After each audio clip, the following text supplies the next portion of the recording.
Hola amigos, bienvenidos nuevamente a su canal, Revelando Luz Divina. Yo soy Ana Soto, coach y guía espiritual. En este episodio les voy a compartir la segunda parte de mi historia. Espero que los que no la hayan visto todavía pueden ir aquí a esta etiqueta, ahí van a encontrar el link para ver el video de la primera parte. Y esta es la segunda parte. Espero que me acompañen hasta el final y muchas gracias. Revelando Luz Divina, vivir con conciencia para volver a la esencia. Con Ana Soto, coach ontológica y guía espiritual. Una historia de sanación, conciencia y evolución. Despierta tu conciencia, transforma tu vida. Revelando Luz Divina, un espacio de sanación, un camino hacia tu propia luz. Bienvenido a nuestra programación. Hola amigos, aquí estamos nuevamente para compartir con ustedes la segunda parte de esta que es mi historia. Como les compartí en el primer video, mi vida ha estado llena de desafíos y retos, lo cual agradezco porque eso es lo que me ha dado la sensibilidad y la humildad para poder hoy decir que acompaño a otros en su proceso. Quedamos en que estaba contándoles, les conté sobre el momento de quiebre en mi vida. Un momento muy difícil donde me cuestioné muchísimas cosas, me enojé mucho con Dios, hice muchas preguntas que no conseguía respuestas y tuve que reinventarme, tuve que levantarme y empezar de nuevo. No fue fácil, pero creo que para nadie que pase un proceso, que pase un desafío tan fuerte o tal vez menos fuerte, pero cada quien sufre o vive sus desafíos de una manera diferente, volver a empezar es un reto. Y así tuve que hacerlo. Después que me recuperé del accidente, lo cual tomó más de un año, quedé físicamente bastante lesionada, con unas cicatrices grandes, no solamente físicas, sino emocionales. Y con un reto, encontrar un norte, encontrar esa fuerza para seguir,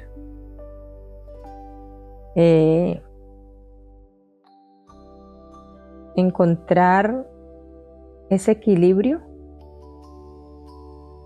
que no conseguía por muchos años.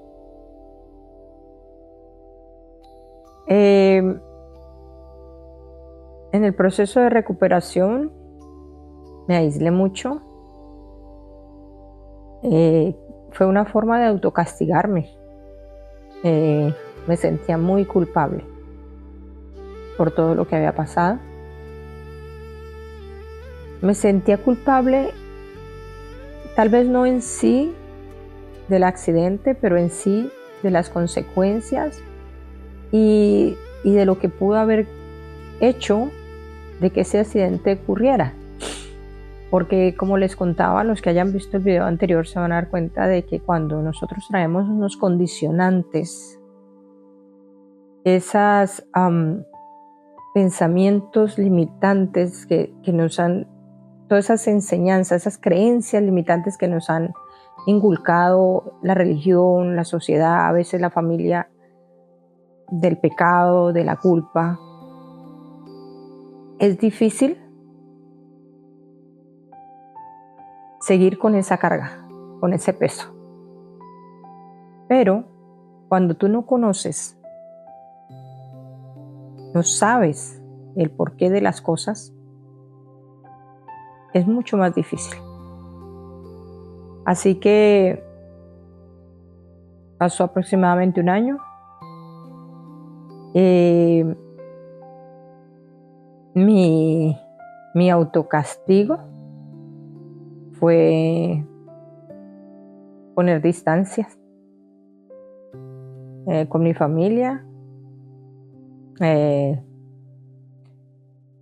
y con muchas cosas para poder entender o tratar de entender lo que estaba pasando.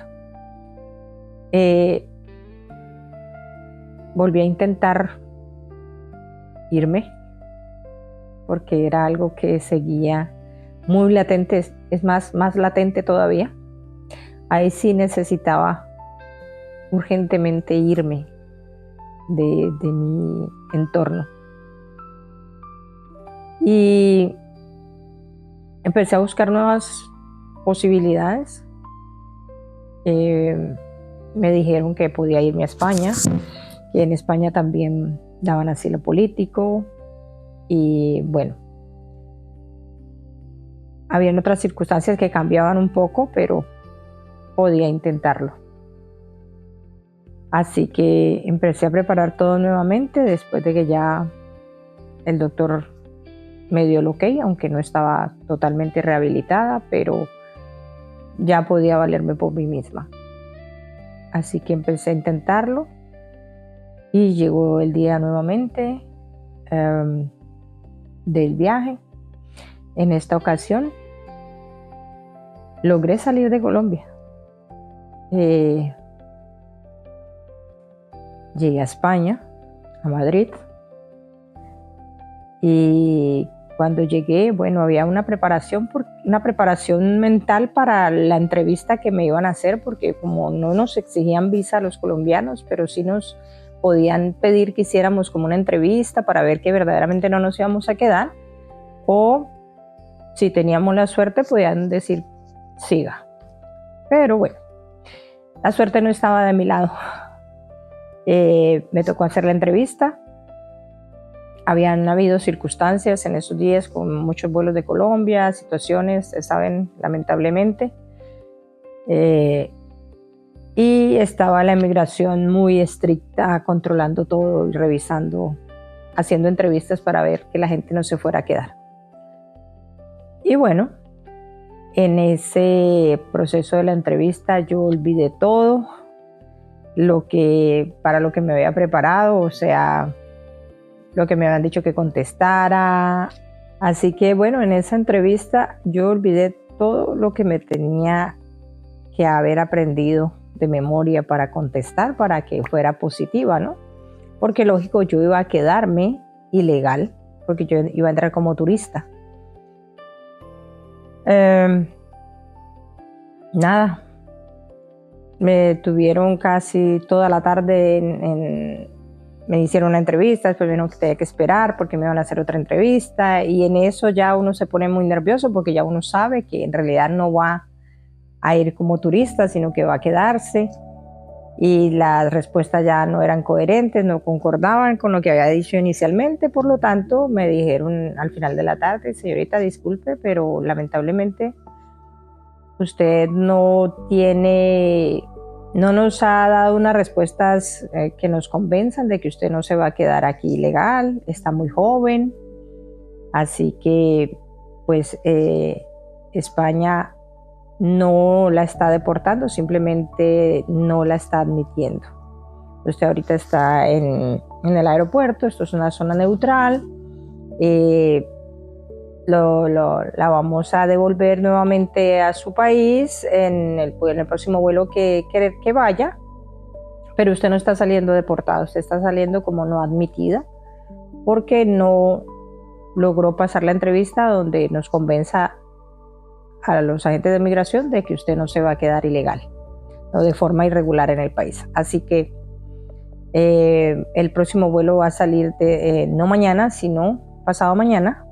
Mientras tanto, usted va a permanecer no en calidad de detenida, sino de no admitida en una zona neutral del aeropuerto. Va a tener todo lo que necesite. Si usted quiere, puede solicitar la ayuda de un abogado, puede hacer llamadas, puede recibir llamadas. Y vuelva cuando quiera. Así que eso fue. Nos llevaron no solamente a mí, a muchísimas personas de ese vuelo, creo más o menos unas 50 personas. No fuimos admitidas ese día. Nos llevaron todas como a un cuarto o quinto piso del edificio, toda una planta, era como una especie de hotel, o sea, tenía muchas habitaciones, baños, salas de juegos y bueno, y ahí teníamos que esperar no al siguiente día, sino al siguiente día, 2 días después, para salir nuevamente de regreso, porque no habían vuelos antes. Así que así fue. Pasamos todos ahí ese tiempo, pero algo muy curioso que pasó ahí que siempre voy a recordar es que uno de los agentes de migración que tenían que estar ahí con nosotros, lógico, me dijo: señorita, no se preocupe, usted un día va a volver aquí, pero va a volver de la forma correcta. Y ese día usted va a poder entrar tranquilamente, sin ninguna dificultad. No se preocupe, ese día va a llegar. Bueno, en ese momento no me fue de mucho alivio, pero después de los años lo entendí. Así que volví otra vez a mi casa, con los recursos más agotados todavía, porque todo esto yo había renunciado a mi trabajo, me había retirado de la universidad, o sea, había vendido casi todas mis cosas, no tenía prácticamente nada como que hacer en Colombia. Esta vez llegué un poco más derrotada. Creo que la derrota era más emocional,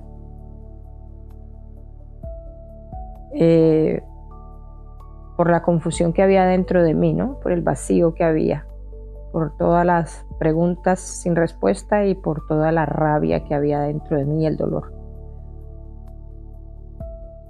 Estando ahí en mi ciudad, como una semana después, me encontré una amiga que habíamos estudiado juntas en la secundaria y habíamos sido muy amigas durante un tiempo, pero de repente, no sé, por las cosas del destino nos alejamos. Y ese día me la volví a encontrar y entonces ella se puso muy contenta, yo también, conversamos un momento, entonces me dice: ¿qué estás haciendo? Que hace tiempo no te veía. Y entonces yo le conté más o menos lo que estaba pasando. Y entonces me dice ella: ¿y por qué no te vas a Aruba? Y yo le dije: ¿Aruba? ¿Dónde es eso? No conozco. Entonces me dice: Aruba es una isla pequeña que le pertenece a Holanda y hay mucho trabajo. Yo voy y vengo cada rato, pero ahorita estoy viviendo aquí en Colombia porque los niños están en la escuela, pero mi esposo está allá, mi hermano está allá, mi hermano está casado con una persona de ahí de la isla, tiene una compañía, él te puede dar trabajo. Bueno, fue cuestión de que me dijo: ven, vamos a mi casa, almorzamos juntas y yo te cuento y si te gusta yo te ayudo. O sea, yo no tuve que pedirle, ella me ofreció. Y más bien yo era como que: Aruba, ¿dónde quedará eso? Yo nunca lo había oído ni nombrar. Así fue. Esa tarde pasamos juntas y me puso al tanto de todo lo que debía de hacer para poder ir a esa isla. Me mostró todos los pros, todas las cosas buenas que me podían pasar si yo me iba ahí, que iba a conseguir trabajo. Su hermano, que yo lo conocía, pues por supuesto, porque ellos son una familia que había estado cerca por muchos años y nos habíamos he conocido de muchos años y yo conocí a su hermano. Entonces su hermano estaba en la isla, su esposo también estaba allá. Y bueno, ella prácticamente me organizó el viaje. Me dio casi que un manual de instrucciones, literal, de cómo tenía que ser mi viaje, cómo era la preparación. Y en cuestión de 2 semanas, yo ya tenía nuevamente organizado el viaje, compraba pasajes, todas las cosas. Ella habló con su hermano dijo que sí, que él me hacía la reserva del hotel, que él me buscaba en el aeropuerto, que él me daba trabajo, todo. Así sucedió. O sea, yo no tuve que hacer ningún esfuerzo aparte de poner el dinero para comprar el pasaje y hacer lo necesario. Hubo algunas recomendaciones que ella me hizo muy especiales y muy precisas, que se las voy a contar porque ya van a ver después que va a tener sentido. Una de las recomendaciones muy especiales que ella me hizo es que no me fuera que no fuera a escuchar a ninguna persona, a ningún hombre de ahí de la isla, que no le fuera a prestar atención para enamorarme o algo así, porque eran muy mentirosos, decían muchísimas cosas, prometían muchas cosas y resulta que eran casados, que tenían compromisos con hijos y que las esposas eran muy celosas, o las mujeres de la isla nativas eran muy celosas y no nos querían mucho a las colombianas, no nos querían, ya teníamos mala fama, lamentablemente. Como ya sabemos que tenemos mala fama en muchas partes. Bueno. Y la segunda fue que cuando llegara en la emigración, me asegurara de entrar en una casilla donde hubiera un hombre. Porque, por supuesto, por lo que ya les decía antes, los hombres eran menos rigurosos con la entrevista porque en esa isla no nos pedían visa. Solamente pues unas preguntas y la reserva y si uno llevaba dinero. Bueno. Entonces me dijo, busca un lugar donde haya un hombre, no vayas a pasar una casilla donde hay una mujer porque ya se complican mucho. Y por ningún motivo vayas a ir en la casilla donde está una señora de tales características. Me dijo las características de la persona específicas, me dijo, esa persona no nos quiere a las colombianas y ella, todas las que le toca en su casilla, ella le niega la entrada, no la admite y la devuelve.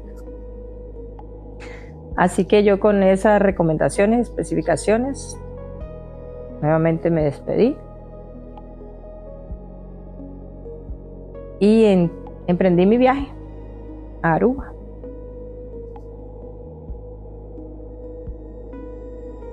Llegué al aeropuerto, me bajé y puse atención para ir en una casilla que fuera un caballero que me atendiera.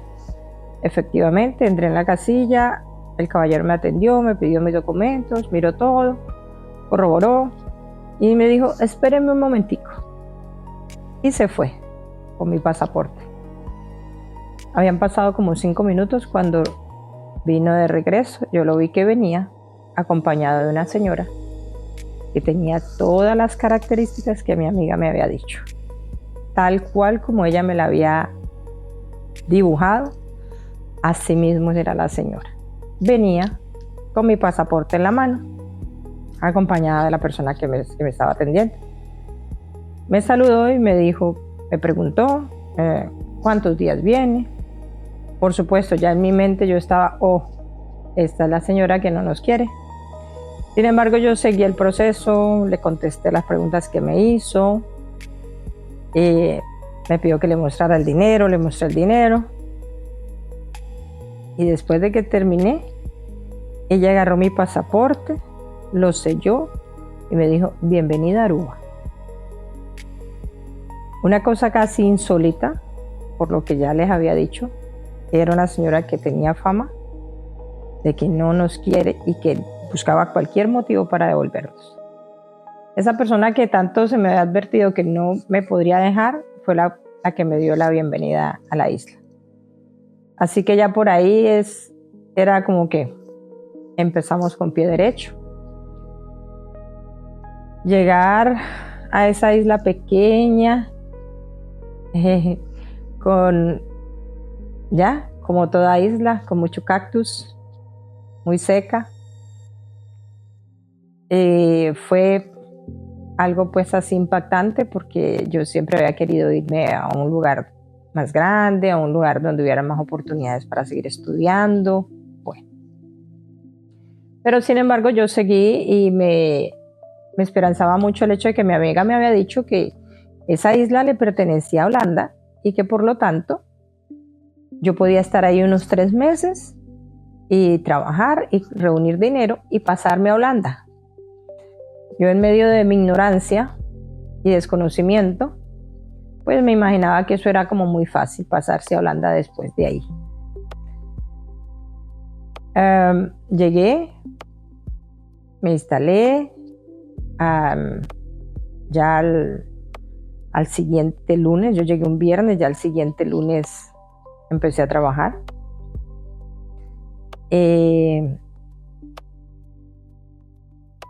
Trabajaba para una compañía limpiando piscinas.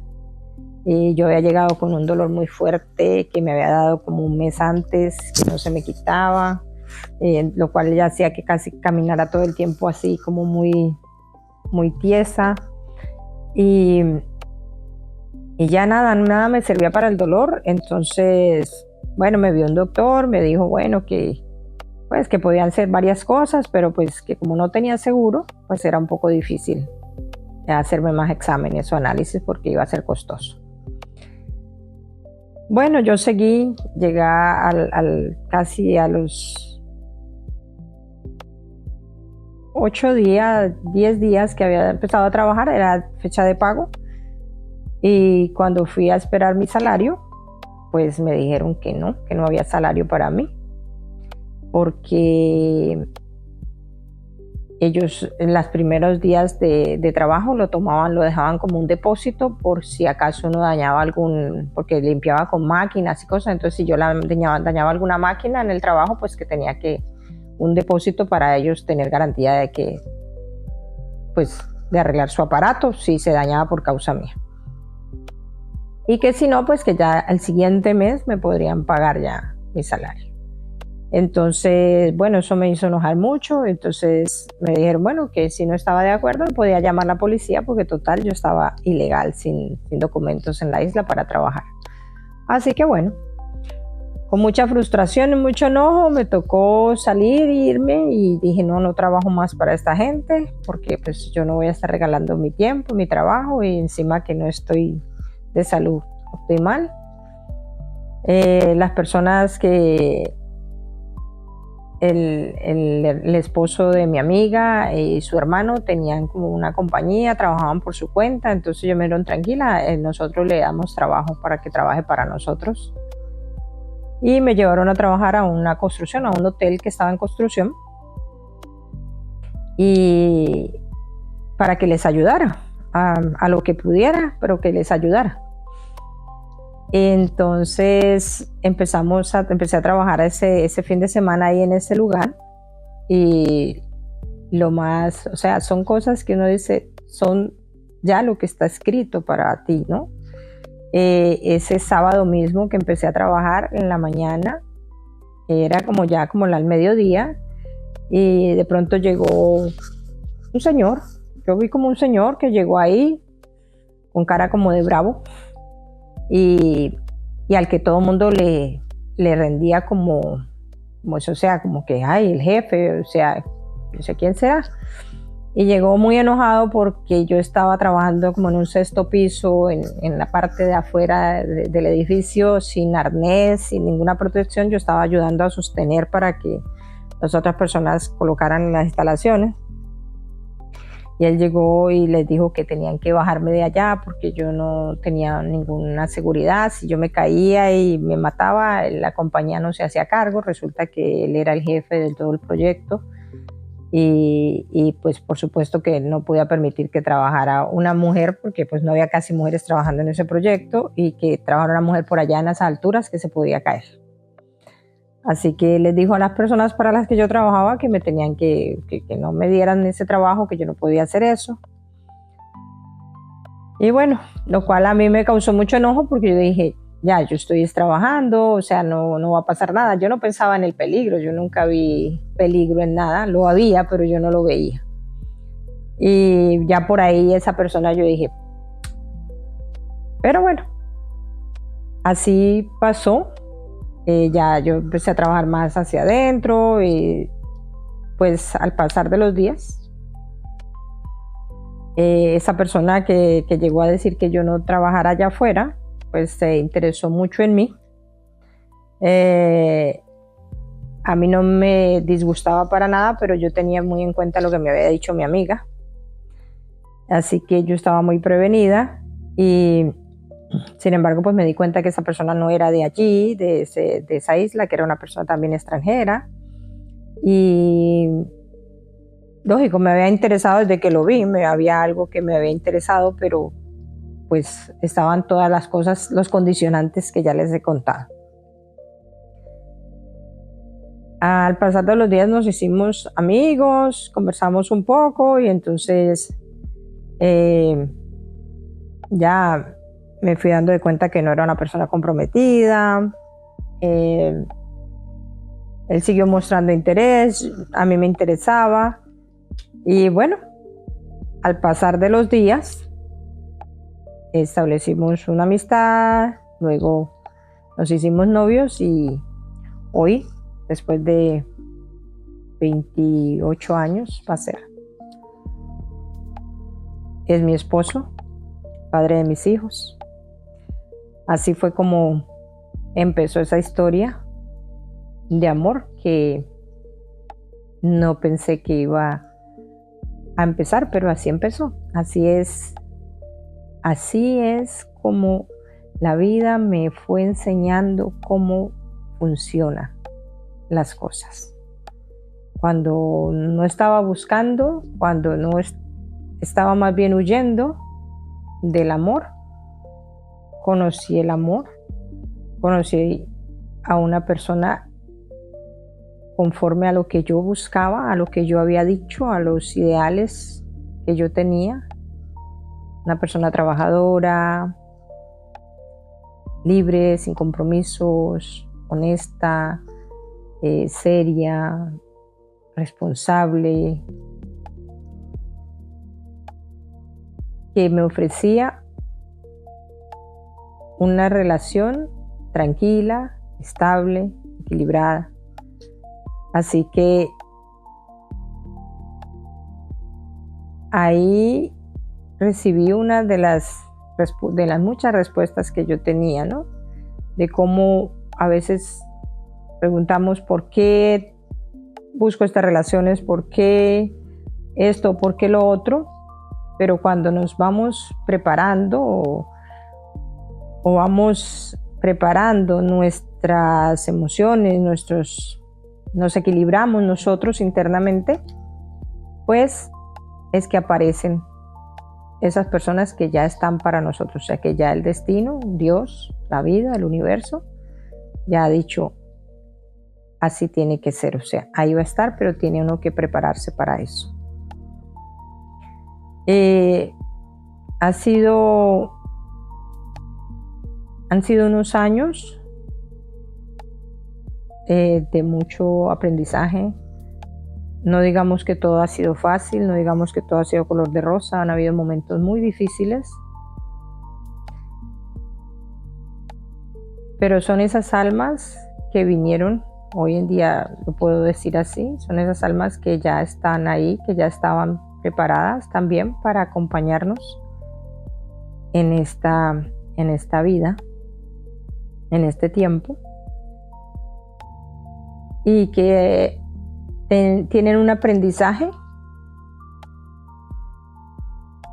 como en coherencia, puedo decir, conmigo o cada uno con el otro, o sea que se buscan, ¿no? Porque hay cosas que siempre me han llamado la atención, ¿no? Como que él también viene de una familia donde sus padres también se separaron, una familia que no eran 5 mujeres, eran 4 hombres. Una madre muy fuerte, trabajadora, unos hermanos, una familia también muy unida. Bueno, a diferencia de la mía, ellos sí estaban todos en la isla. Él también es el tercero de esa familia. Y son cosas que con los años, en ese momento no lo vimos, no lo tomamos mucho en cuenta, pero con los años lo hemos ido aprendiendo a ver. Y eso es una de las cosas más hermosas que me ha enseñado todo este camino, es ir viendo esos pequeños detalles que a veces pueden aparecer insignificantes, pero son muy significativos y muy importantes cuando uno los integra al proceso.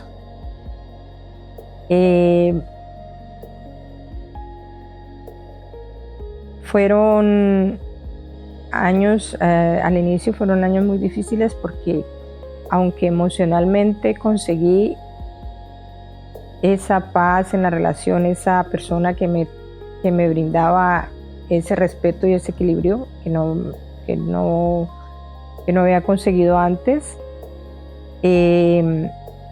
también yo traía mucho dolor. Y ese dolor, y aparte de eso, también traía mis traumas. Él traía los de él. Y tratábamos de que la relación funcionara. No era fácil, pero lo intentamos día tras día. Mi salud se deterioró muchísimo. Me enfermaba de todo. Mantenía muy enferma y no entendía como por qué. Yo estaba muy joven, pero mantenía muy enferma. Y era proceso médico. Nada grave, pero sí cosas persistentes. Y entre esos procesos, pues él siempre muy esmerado en ayudarme a ver cómo hacíamos para que mi salud mejorara. Por supuesto, el tener una compañera que constantemente está enferma no debe ser fácil para nadie. Entre todo eso, él llevándome a un doctor, a otro, encontró un doctor que era quiropráctico, un doctor más inclinado a la medicina homeopática. Y me llevó para consultar con él y todo, y entonces este doctor me examinó, me hizo acupuntura y me dijo algo que creo que ahí volví yo a empezar a tener un poco de conciencia de volver a poner cuidado en mí y en mi cuidado. Ya habían pasado más de 2 años. Él me dijo: usted tiene sus enfermedades, no son del cuerpo. Sus enfermedades son del alma.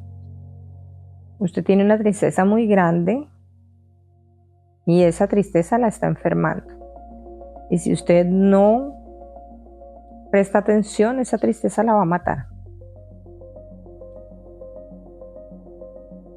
Eso me resonó porque yo decía: este señor, ¿cómo sabe eso si yo no le había contado nada?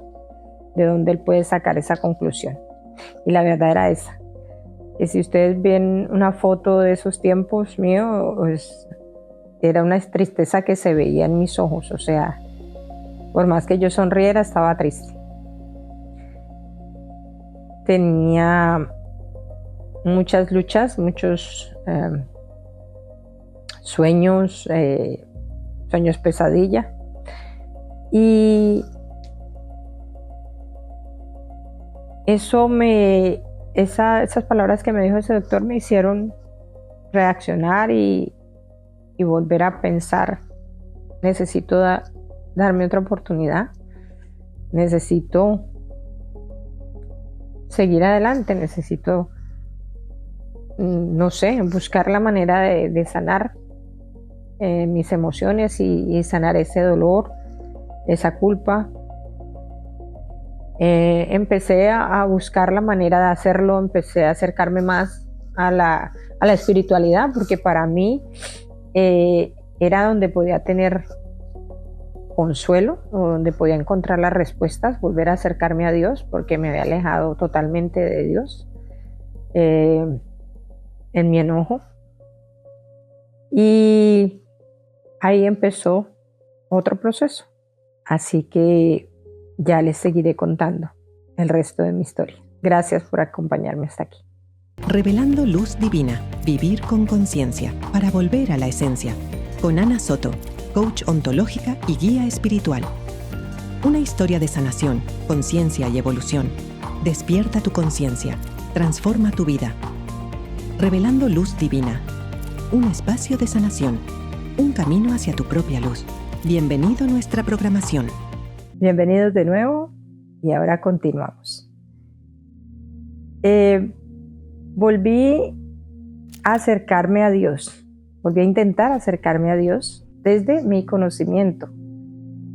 Mi conocimiento era mi tradición, el catolicismo, y eso fue lo que empecé a buscar ir otra vez a la iglesia y tratar de encontrar consuelo y guía en ese camino. Mientras tanto, ya habían pasado unos años, nos habíamos casado, ya mi hijo había nacido, lo cual fue también un proceso bastante difícil. Y de pronto un día voy a la iglesia y le digo al padre que me quiero confesar porque no tenía paz mental. Me sentía como perdida. Mi vida no estaba mal, mi matrimonio estaba bien, mi hijo, su salud era un poco inestable, pero no era nada grave. Para mí era muy preocupante, sí, pero no era nada grave, era cuestiones del crecimiento, pero para mí fue una etapa muy difícil. Pero yo sentía ese vacío, un vacío existencial, un vacío, algo que si en alguna vez me habían dicho, yo había escuchado que todo ser humano tiene un espacio dentro de él y que ese espacio solamente lo puede llenar Dios. Y yo sentía que ese espacio estaba vacío. Voy y le pido al cura que me dé una confesión para poder hablar con él y contarle mi situación. Cuando le cuento mi situación, él solamente me escuchó y después me dijo, ¿usted es casada? Entonces yo le dije, sí señor, yo soy casada. Y entonces la segunda pregunta fue, ¿por la iglesia? Entonces yo le dije, no, porque realmente yo me había casado por el civil, cuáles son las leyes de los hombres. Y él me dijo, no, tú no estás casada, tú vives en pecado. Tú vives emancebada y tú tienes que separarte o casarte por la iglesia. Entonces yo le dije, no, yo no puedo porque yo tengo un hijo y yo no puedo dejar a mi hijo sin su padre. Y mi esposo entonces me dijo, bueno, entonces su esposo tiene que casarse, su marido tiene que casarse con usted por la iglesia. Entonces yo le dije, es que la cuestión es que él no cree en la iglesia, él no es creyente, él no es practicante de ninguna religión, a él lo criaron sin religión.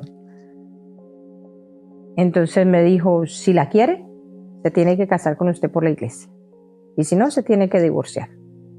Y mientras tanto usted no puede comulgar, puede venir a la iglesia, compartir la Eucaristía, pero no puede comulgar. Usted no puede recibir el cuerpo de Cristo hasta que usted deje de vivir en pecado, porque usted vive en pecado.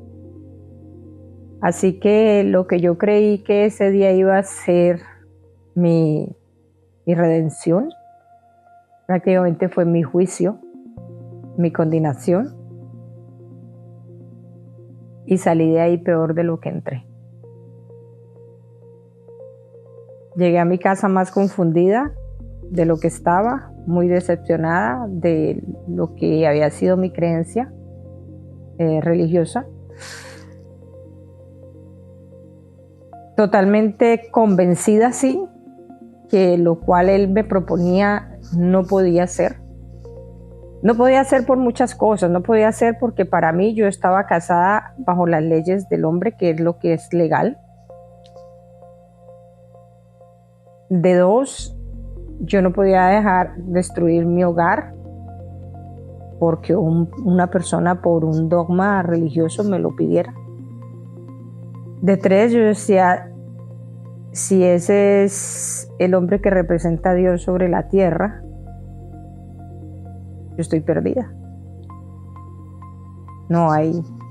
Aquí no hay para dónde pegar.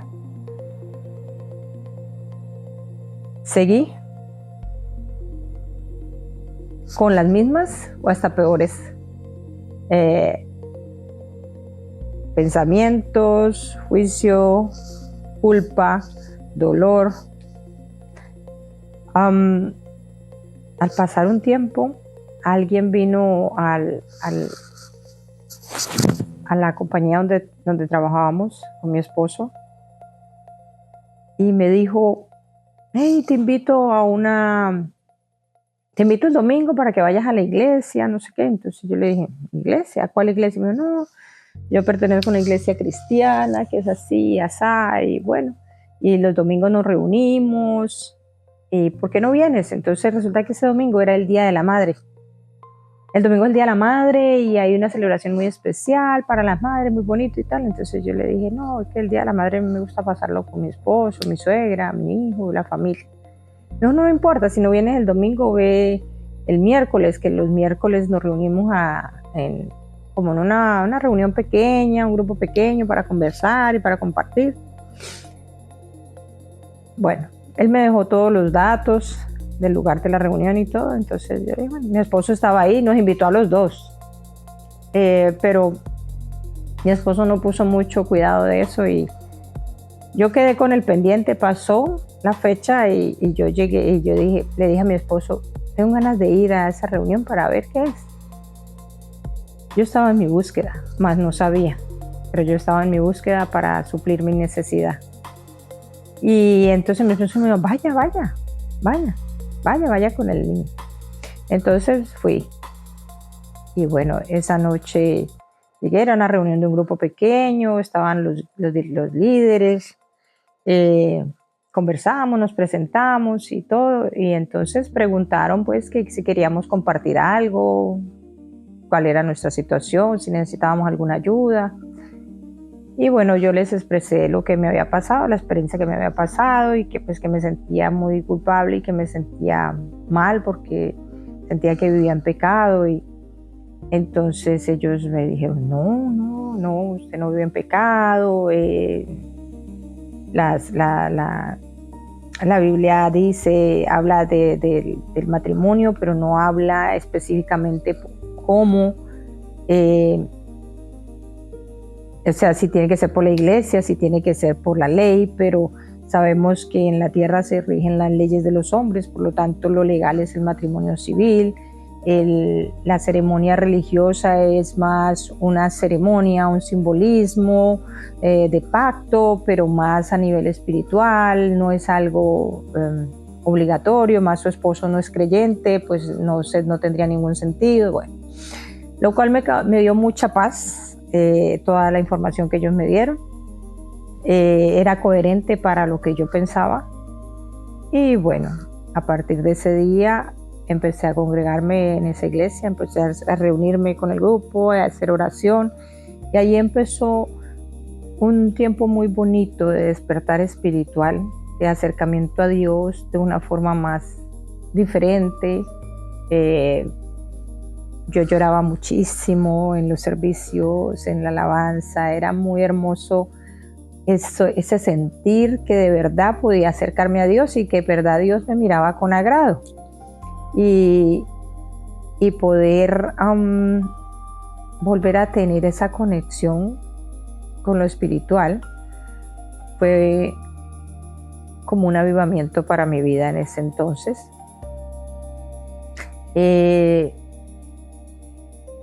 Volví a tener activar esa fe que había tenido de niña tan en Dios.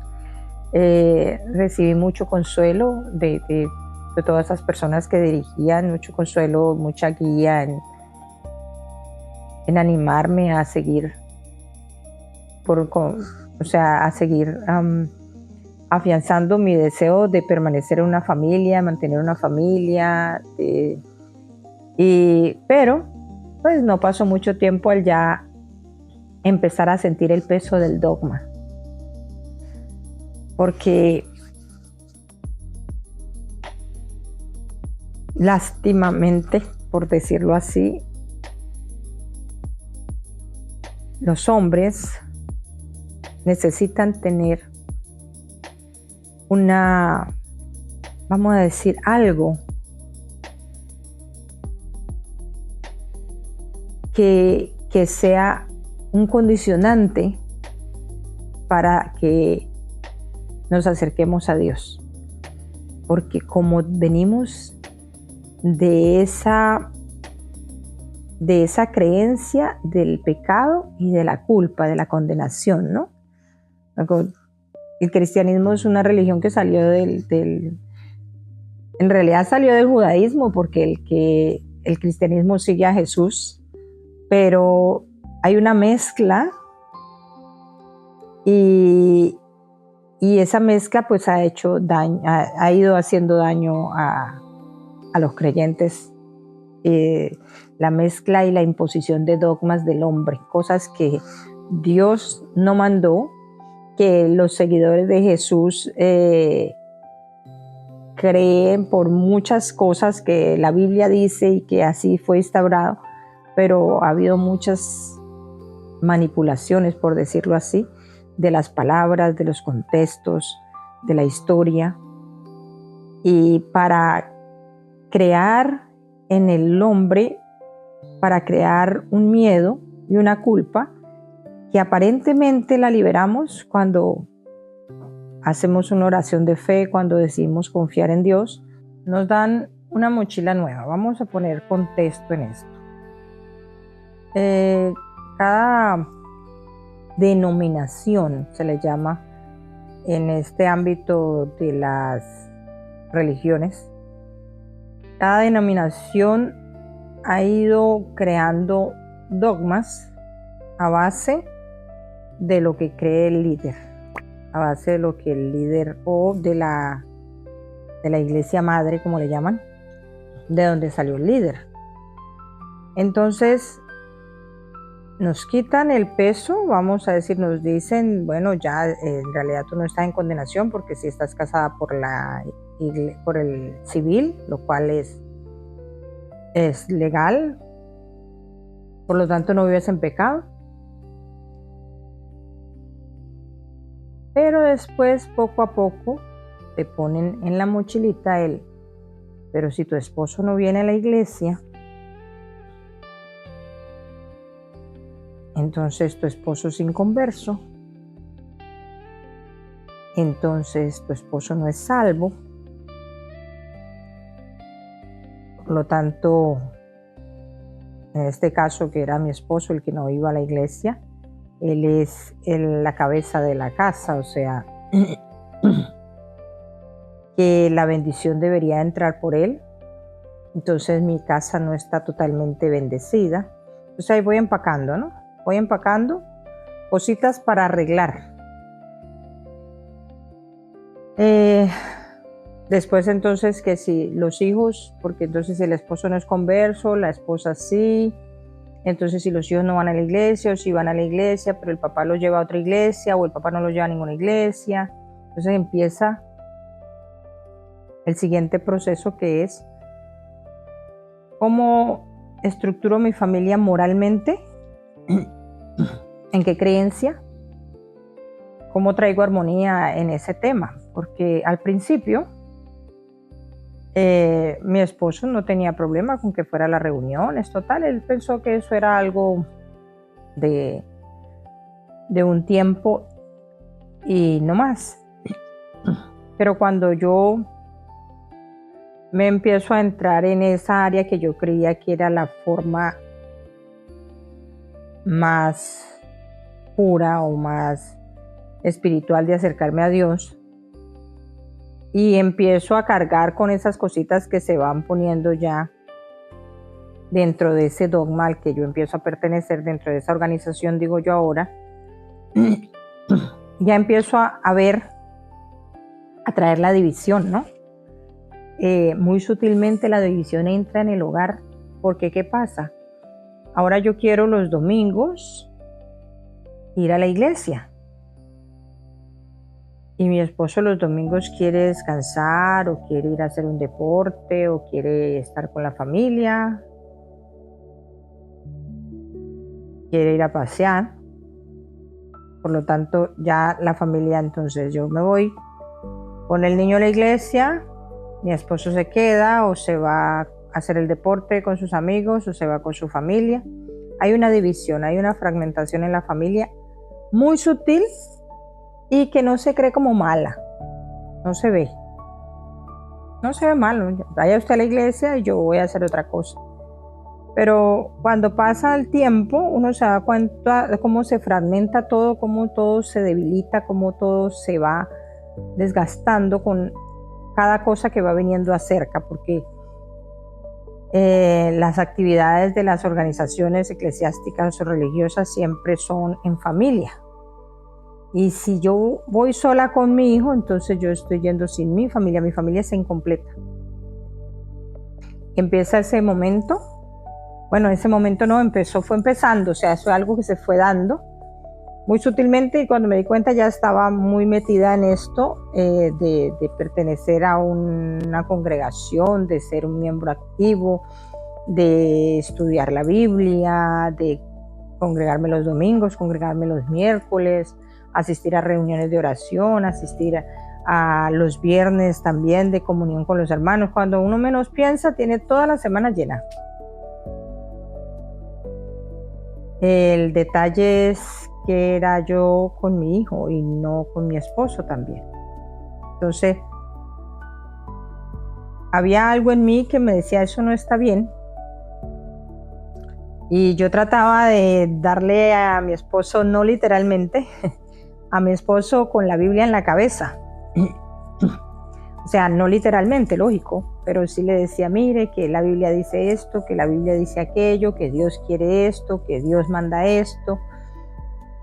Y, por supuesto, cuando uno quiere cambiar el camino de una persona o cambiar su forma de pensar de una manera invasiva como la que yo estaba haciendo, pues lo primero que va uno a recibir es rechazo, lo cual es lógico. Mi esposo simplemente me decía, no, tranquila, anda, seguí yendo tú, ve con el niño, sálvense ustedes, no hay ningún problema. ¿Y qué pasa con todo esto? O sea, la institución de la familia es algo sagrado y es algo que deberíamos de cuidar con mucho celo, con temor y temblor, dice. Pero por pertenecer a una organización religiosa o a un dogma y seguir esos lineamientos que ellos presentan, pues hay una separación, no literal, de la familia, y van a haber dos bandos. Esto para mí es lo correcto y esto para mí es lo incorrecto. Por lo tanto, si mi pareja hace lo que para mis ojos es incorrecto, pues él está fuera de la gracia. Si se muere, se va al infierno, porque esos son los juicios que aprendemos a hacer, ¿no? Ya pasamos, como que nos dieron un VIP pase para el cielo. Y entonces yo tengo el VIP pase, pero mi pareja no lo tiene. Y eso me hace a mí más buena, aparentemente. O sea, empieza el proceso de sufrimiento, porque lógico que yo amo a mi esposo y yo quiero que él también sea salvo. O sea, empieza un proceso de evangelización angustioso.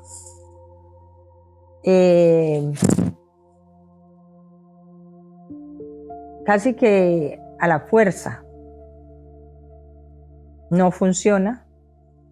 Hay cierta presión de grupo, porque si tu esposo no va a la iglesia, es porque tú no estás dando buen testimonio como esposa. Y entonces empieza otra vez. Ya había dejado un poquito la culpa, había dejado un poquito el dolor, la tristeza, pero ya estaba tomando otra, con otro contexto, pero lo estaba tomando. Y eso se acrecienta, porque lo que tú alimentas se acrecienta, ¿no? Tu creencia en que algo es así y así y así, y entonces eso se te vuelve un sufrimiento. Se volvió un sufrimiento para mí el que mi esposo no fuera a la iglesia, el que mi esposo no creyera lo mismo que yo creía. Entonces era un llorar y un sufrir y un llorar y un sufrir y un pedirle a ese Dios que mi esposo venga a la iglesia, que mi esposo venga a la iglesia, que mi esposo venga a la iglesia. Y cuando no consigues esa respuesta, vuelve otra vez a entrar el cuestionamiento. Dios no me ama, Dios no me escucha. Y entonces viene otra vez la culpa, la condenación, no lo estoy haciendo bien. Bueno, no hay forma de seguir, dice uno. Piensa, ¿no? Pensaba yo. Igual seguía, porque había que seguir. Igual seguía con el pensamiento de que todas las cosas que me pasaban era en parte un castigo por todo lo que yo había hecho, y no, como que no terminaba uno de pagar. Sin embargo, esa fe en un Dios bueno, que confiando de que aunque de pronto los lineamientos de lo que me estaban enseñando, de lo que estaba aprendiendo estudiando la Biblia, con las explicaciones que me daban los maestros, no era tan coherente, no encajaba, porque empecé a estudiar teología con el deseo profundo de entender mejor lo que decía la Biblia, de poder encontrar respuestas que me ayudaran a salir de ese estado de culpa y de condenación y de no merecimiento. Y entonces en ese estudio hubieron muchos confrontamientos, hubo mucho sufrimiento.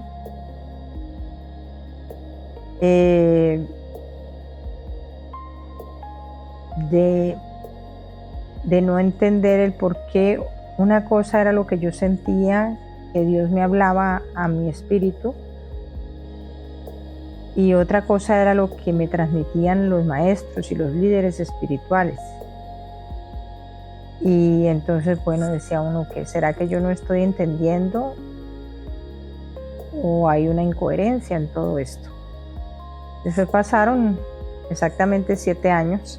Digo 7 porque el 7 ha sido un número que siempre me ha regido mucho en la vida, en muchas cosas, ¿no? Nací un día 7, mi hijo nació un mes 7,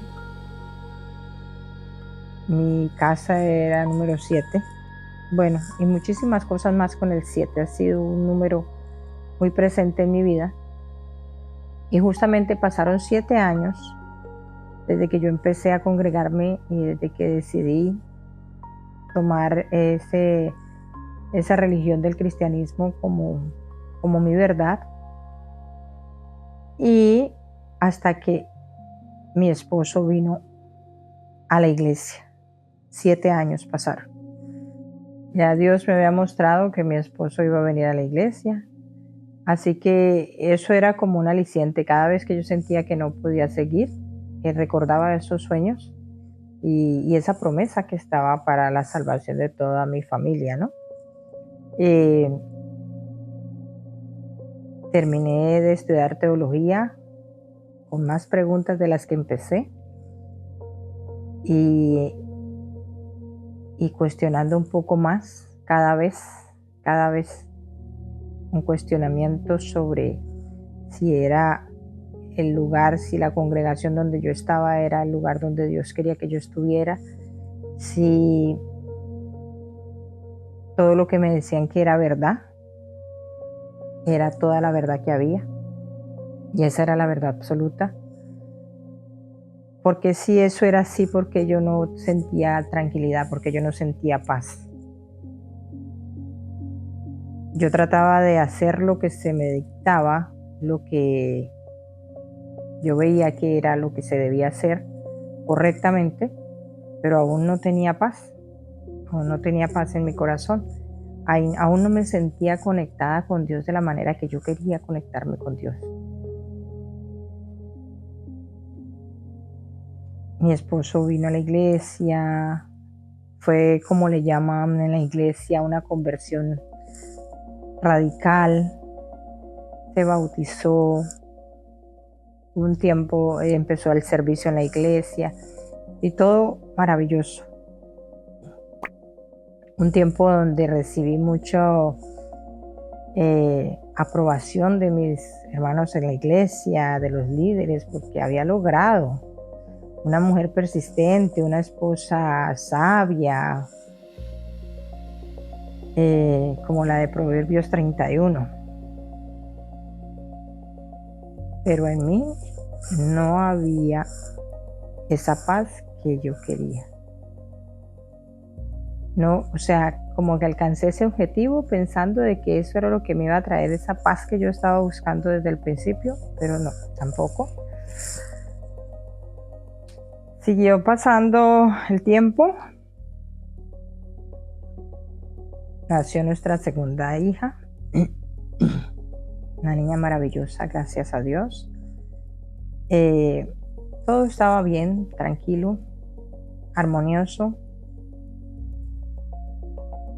Como les digo, en general debería haber alcanzado esa paz que yo buscaba, pero no estaba. Todas las condiciones estaban dadas, pero la paz en mí, la paz interior, no la conseguía. Y empezó un proceso diferente, porque cuando el alma quiere expresarse, cuando se llega el tiempo de que el alma necesita ser escuchada, no hay forma que la calle. Yo cumplí mis 40 años y sentí que empecé a ir en un vacío, como en un desierto, como en una búsqueda sin sosiego. Leía la Biblia, oraba, me congregaba, servía en los ministerios, estudiaba, pero nada me daba eso que yo quería. Nada me hacía sentir eso que yo quería y que yo buscaba.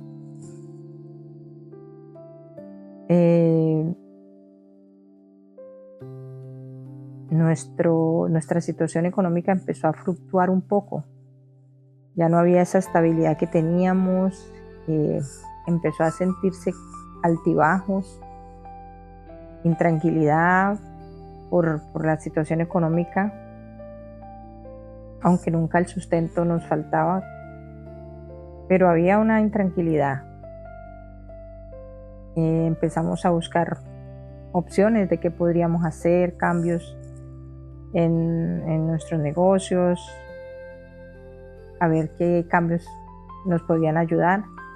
nos ayudaban un tiempo, volvía como a estabilizarse la situación, pero otra vez volvíamos otra vez atrás. Pero antes justico de que ya llegara un momento crítico, venía algo y nos levantaba o nos volvía otra vez a estabilizar. Yo digo que ahí es donde se manifiesta, o sea, en toda mi vida. Yo hoy en día puedo reconocer que en toda mi vida, absolutamente en toda mi vida, aún en esos momentos donde yo pensé que Dios no me hablaba, Dios me estaba hablando, Dios estaba cargándome, a mí y a mi familia.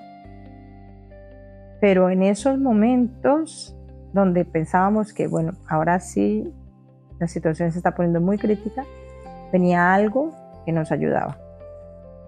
Pero cada vez era como que les voy a dar una oportunidad. En una de esas oportunidades, yo recuerdo que estábamos ya al punto de tomar una decisión de movernos de esa isla de Aruba. Y de repente, de un día para otro, surgió una oportunidad de trabajo para mi esposo, una muy buena oportunidad, y él la tomó.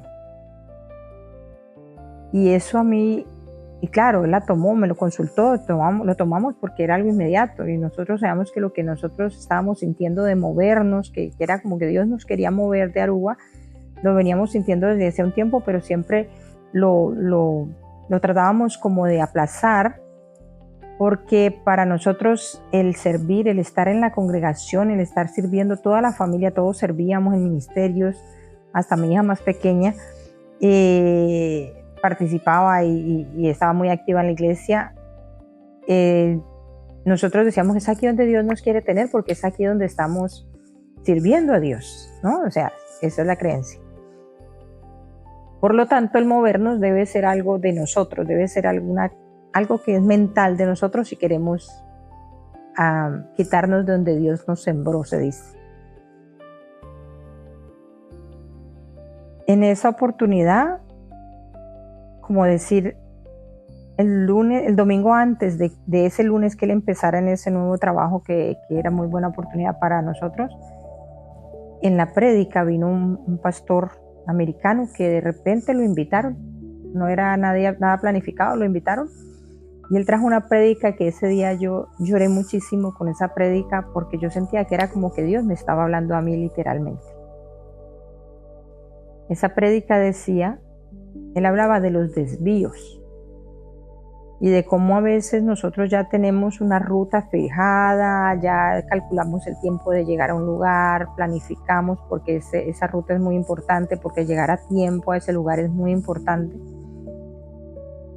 Y lo hacemos todo lo que en nuestras manos está para que podamos cumplir con ese propósito de llegar a esa hora exacta, al lugar adecuado e indicado, en el momento correcto. Pero ese día justamente empiezan a hacer trabajos en la obra, empiezan a hacer trabajos en la carretera, en el camino que nosotros debemos de tomar, y no nos damos cuenta sino hasta cuando llegamos y encontramos el letrero que dice desvío. Y ese desvío hace que el tiempo que nosotros teníamos pautado para llegar a tiempo no nos alcance, y por lo tanto lleguemos un poco tarde, o exactamente en el momento. Tal vez nosotros queríamos llegar un poquito antes para estar preparados, pero nos va a hacer llegar exactamente a la hora. Pero esos desvíos nos causan mucha ansiedad, mucha preocupación, angustia, porque no sabemos si vamos a llegar. Y yo tomé esa prédica para mí, yo sentía que eso era lo que estaba pasando, porque para mí nuestro ciclo, nuestro tiempo en esa isla, en Aruba, había terminado ya, y nosotros teníamos que movernos, y era Dios el que nos quería mover y no era mental. Pero yo sentía ese peso más que, o sea, tal vez yo lo podía sentir de una manera diferente que mi esposo. ¿Por qué? Porque cuando hacía ya algunos años atrás, orando, yo le había pedido al Señor que me diera una palabra, que me diera una guía, que me confirmara si lo que nosotros planeábamos de en un futuro movernos a otro lugar estaba dentro de la voluntad de Dios, porque es lo que mucho se estila dentro de las congregaciones, dentro de los dogmas, ¿no? Pregúntele a Dios y si eso está dentro de la voluntad de Dios, si no es que usted se quiere salir de la bendición, de la protección, de la cobertura. Y recuerdo que la respuesta de Dios para esa vez, cuando le pregunté, Él me dio la palabra donde dice: vete de tu tierra y de tu parentela al lugar donde yo te mostraré. Y de ahí empezó el proceso donde empezamos a ver cuál sería el lugar que Dios nos estaba mostrando. Entonces ya Dios nos estaba preparando el camino, pero nosotros teníamos muchos miedos y muchos condicionamientos limitantes que habíamos ido metiendo en la mochila, de las que le hablaba antes, y que nos estaban pesando para poder levantar vuelo. Después de esa prédica del desvío, yo entendí que era una pausa. Yo entendí que esa solución no era algo permanente, que era una solución muy temporal y que teníamos que seguirnos preparando. Lo hablé con mi esposo, lo hablamos con nuestros hijos y seguimos ese proceso en una manera pasiva, confiando y esperando. Llegó el 2020 en noviembre del 19. Vimos que esa oportunidad no era lo que pintaba y que mi esposo tomó la decisión que no podía seguir en ese proyecto. Por lo tanto, para diciembre ya él iba a presentar su carta de renuncia y ya para empezar en enero no habría ese trabajo que nos generaba ese sustento, que nos daba esa tranquilidad y estabilidad económica que estábamos buscando. Y mientras tanto, mientras teníamos esa pausa de ese desvío, como yo había tomado esa prédica, nosotros nos seguíamos preparando, estábamos estudiando psicología y profundizando mucho, buscando nuevos horizontes, buscando nuevas alternativas y sobre todo buscando la confirmación de que era Dios el que nos quería mover y que no éramos nosotros. Y todas las cosas, todas las señales eran hacia que nos moviéramos. Pero nuestros líderes no opinaban lo mismo. Y entonces había una lucha, había un desafío ahí. ¿Es lo que Dios nos está mostrando a nosotros como familia, como pareja? ¿O es lo que la organización a la que pertenecemos nos está aconsejando? Ahí termina un ciclo, definitivamente, y empieza otro, porque la vida es bella y Dios siempre nos está hablando. Gracias por acompañarme hasta aquí. Espero que me acompañen nuevamente en el próximo episodio para seguirles contando de esta historia que ha creado esta pasión por ayudar, por acompañar y por servir a otros. Hasta pronto.